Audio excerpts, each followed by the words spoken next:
Hello friends, இன்றைக்கி நம்ம சேனலில் ரொம்ப ஒரு ஹெல்த்தியான ரெசிபி நெல்லிக்காய் சாதம் எப்படி பண்ணலான்னு பார்க்கலாம். இது ரொம்ப ஈஸியாக பண்ணிடலாம். வாங்க வீடியோக்குள்ளே போகலாம். நான் இன்றைக்கி 6 பெரிய சைஸ் நெல்லிக்காய் எடுத்து அதை நல்லா கழுவி க்ளீன் பண்ணி இந்த மாதிரி நல்லா துருவி எடுத்துக்கோங்க. பாருங்கள், நெல்லிக்காயை நல்லா துருவி இந்த மாதிரி தனியாக ஒரு பவுலில் எடுத்து வச்சுக்கலாம். நெல்லிக்காய் சாதம் ரொம்ப ஈஸியாக பண்ணிடலாம்.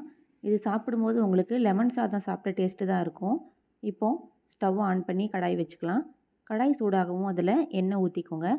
எண்ணெய் நல்லா சூடானதுக்கப்புறமா 1 டீஸ்பூன் அளவு கடுகு சேர்த்து நல்லா பொரிஞ்சு வரவும் கொஞ்சமாக உளுந்தம்பருப்பு, அதுக்கடுத்து 2 டீஸ்பூன் அளவு கடலைப்பருப்பு எல்லாம் சேர்ந்து நல்லா செவந்து வர்ற ஸ்டேஜில் இப்போது பெருங்காயம் சேர்த்துக்கலாம்.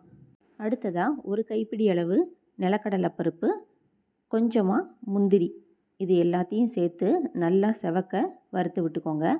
இதெல்லாம் சேர்ந்து நல்லா செவந்து பொன்னிறமாக ஆன உடனே நம்ம துருவி வச்சுருக்கிற நெல்லிக்காய் அதையும் இப்போ நம்ம உள்ளே சேர்த்துக்கலாம். எல்லாத்தையும் சேர்த்து நல்லா வதக்கி விட்டுக்கோங்க. ஸ்டவ்வை சிம்லேயே வச்சுக்கோங்க. நெல்லிக்காய் வதங்கிறதுக்கு ஒரு 4லேருந்து 5 நிமிஷம் ஆகும். சிம்லேயே வச்சு நல்லா வதக்கி விட்டுக்கலாம்.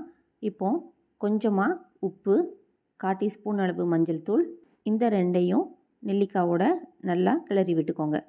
அவ்வளோதான், நல்லா வதங்கிடுச்சு நெல்லிக்காய். இப்போது நம்ம வடித்து வச்ச சாதத்தை உள்ளே சேர்த்துற போகிறோம்.